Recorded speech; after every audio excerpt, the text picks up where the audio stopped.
Hey guys, this is Ajay. Let's see how to create IAM user. Type IAM here on the search option.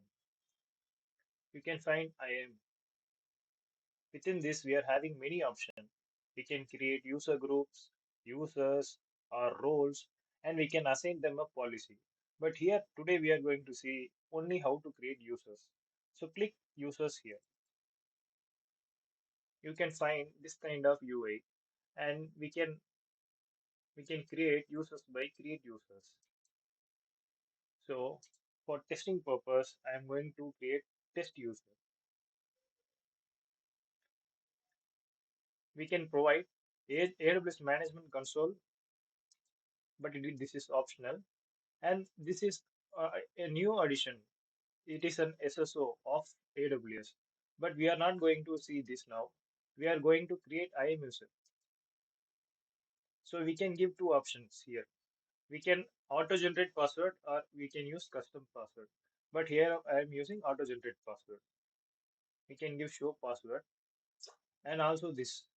After login, the users can create their own password. That is, they can change, but we are not giving this as of now. But you can do it as you can give next three permission here after creating the user.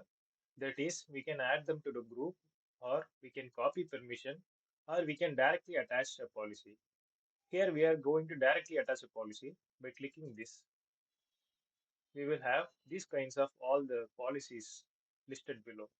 Here we are going to search administrative access. We are having this in second line. So we are going to click this so that our user will have all the administrative access. After choosing that, click next.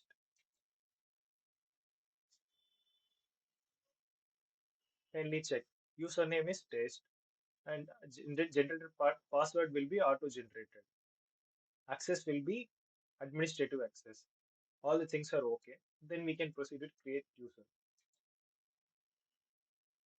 So our user has been created.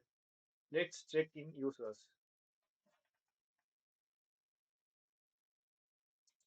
So before this is our password. Let's copy this.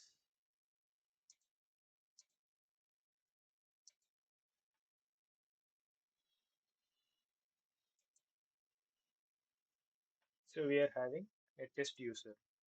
This is how an IAM user has been created. We can similarly we can create user groups or roles or policy by the same method.